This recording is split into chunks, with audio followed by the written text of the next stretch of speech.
Dan begitu juga yang ketujuh, jaga ketaatan kita kepada Allah dan Rasul. Orang bercerita macam-macam ni. Orang cerita kat kita, bercakap bahaya kata-kata tadi. Kau tahu tak, ni ketua kampung kita cerita. Kau tahu tak, pengurusi masjid kita, dia ambil duit kata tak, 50,000 dia ambil. Wahai dia memang pergi pejabat, ambil duit 50,000 peruntukan masjid. Tapi orang ni sampai-sampai cerita, dia ambil duit masjid 50,000. Kenapa banyak sangat? Itu tak tahu lah. Patutlah pakai kereta besar, sedap dah kita. Nampak? Dia tambah. Abu Lais As-Samarkandi ajar kita, bila orang bawa cerita, jangan lupa 6 perkara. Bila orang bawa cerita kat kita, kita tak tahu benda tu betul ke tidak. Nombor 1, jangan terima. Sebab kesaksiannya tak cukup. Dia seorang yang cakap, mana kau tahu? Aku dengar-dengar. Terus tolak. Makna benda tu tak boleh pakai. Kau jangan bawa cerita ni satu. Jangan terima. Kesaksian tak cukup. Kedua, hendaklah kamu mencegahnya. Bercerita buruk pasal orang, perkara mungkar, wajib cegah. Kau dengar aku cakap ni, benda ni kalau betul jadi mengata, kalau tak betul jadi fitnah. Jadi kau berhenti sebarkan cerita ni, cegah. Yang ketiga, jangan sekali-kali bersangka buruk sesama Muslim. Berdosa hukumnya. Jadi jangan bersangka buruk sesama Muslim. Yang keempat, janganlah kamu menyelidiki. Mana kau tahu cerita ni? Aku tak tahu, aku dengar-dengar. Tak apa, kau jangan risau. Aku baik dengan abang dia tu, nanti aku tanya. Jangan menyelidik. Yang kelima, hendaklah kamu membenci perbuatan itu. Mengata berdosa, memfitnah lebih lagi berdosa. Dua-dua neraka. Jadi benci. Dan yang keenam, bila dah benci, janganlah kamu mengulangi perbuatan itu.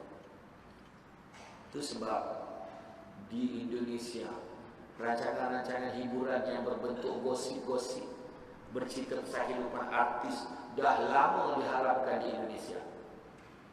Dan beberapa negara, sebab bercerita dalam TV itu masuk kategori mengata atau tidak? Sama.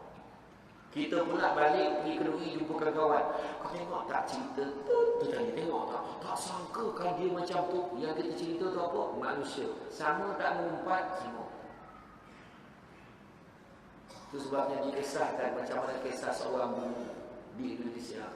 Seorang guru, dia mengajar agama. Ada seorang lelaki belajar dengan dia, anak muridnya belajar agama, belajar hadis, belajar mengaji, belajar macam-macam lah, belajar Quran, belajar hukum, ya? Dia belajar. Kemudian yang seorang ni gemar mengata dikutuk ni sesat ni, tak betul ni.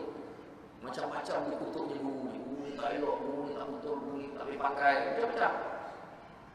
Satu hari tu timbul kesedaran sebab dia tengok guru tu tak pernah cakap apa-apa pasal dia. Guru ni sabar, dia jadi rasa bersalah sangat. Dia datang jumpa, Assalamualaikum tuan, saya nak minta maaf banyak-banyak.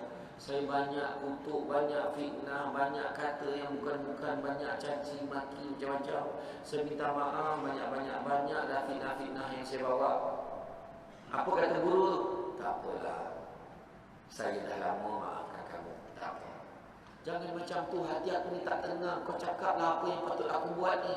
Kau cakap apa yang patut aku buat. Tak apa, aku maafkan. Kau cakap apa yang patut aku buat. Macam ni lah. Kau balik rumah, cari penyapu bulu ayam. Ada penyapu bulu ayam? Ada? Tahu kan penyapu bulu ayam?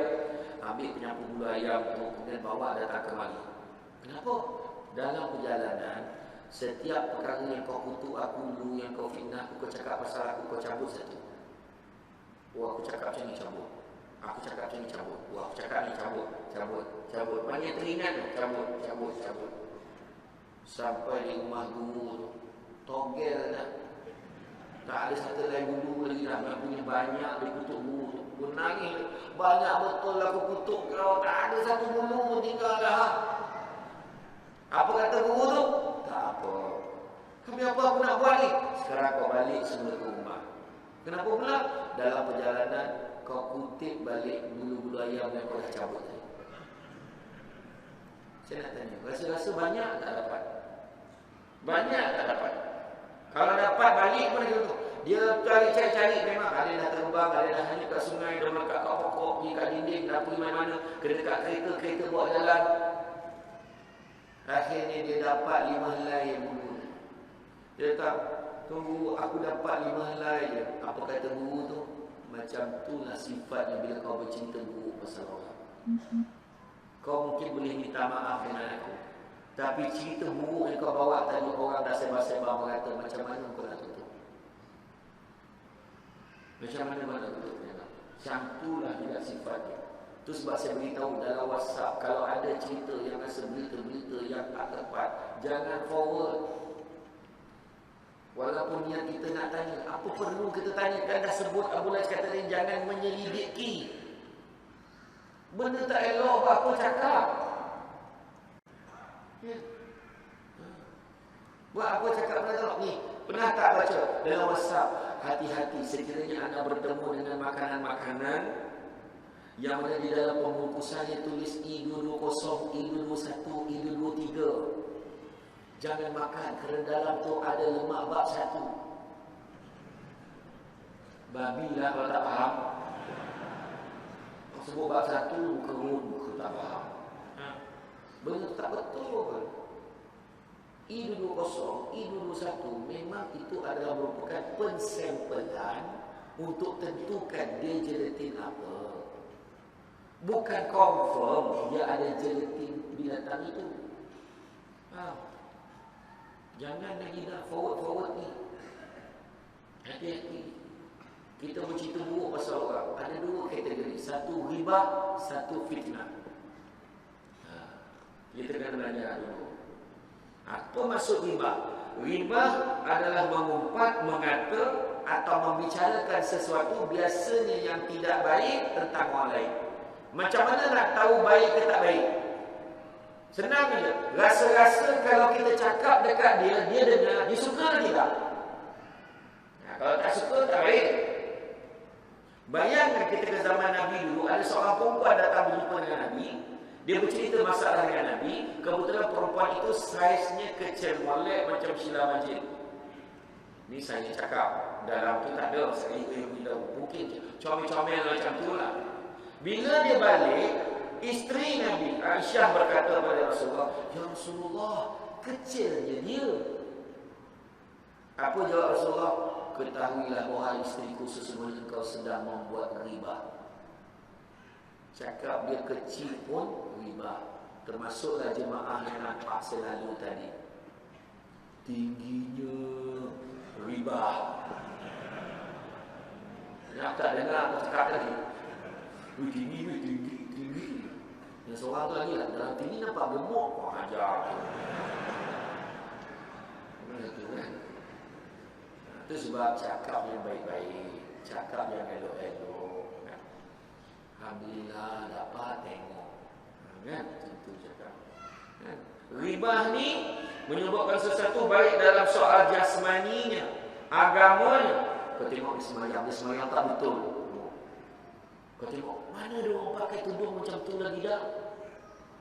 Kau tengok baju dengan seluar tak kena. La ilaha illallah. Kita tak pasal tu. Kita bercakap soal orang lain, ada kemungkinan dia tak suka, itu riba. Fitnah semua orang faham. Cakap benda-benda yang tak betul, confirm fitnah. Macam-macam. Kemudian caranya macam-macam. Mengungkapkan aib, meniru tingkah laku, gerak tertentu dimaksudkan untuk mengolok-olok, mengejek, mempersena dan sebagainya. Itu adalah riba. Sebagaimana firman Allah dalam surah Al-Hujurat ayat 12 yang bermaksud, janganlah sebahagian kalian memburukkan, menghibah sebahagian yang lain. Sukakah salah seorang antara kalian memakan daging saudaranya yang telah mati? Maka tentulah kalian merasa jijik kepadanya, dan bertakwalah kalian kepada Allah. Sesungguhnya Allah Maha Menerima taubat lagi Maha Penyayang. Dengar-dengar kan, dengar-dengar haji tu kan. Haji ni lah. Yang mana? Yang dah umur 75 tahun tu, kenapa? Dia baru kahwin. Saka baik, cakap begini, baguslah. Dia kahwin tu. Seronok dengar. Masalahnya, apa masalah? Orang kita kan macam tu. Bini dia 25. Alhamdulillah, ada isteri yang tegak boleh jaga dia. Kan senang. Kadang-kadang orang perempuan sini lah, tempat lain. Dengar dia dengan bini dia 25, dia 70. Malam pertama mati pula. Jangan salahkan yang tua itu. Cuba tanya yang muda itu. Kenapa kau pilih dia sebagai suami? Kenapa? Pertamanya dia ni romantik. Kau romantik untuk. Yang kedua dia ni memahami saya. Dan yang ketiga, setiap kali saya marah, dia tak pernah balas balik.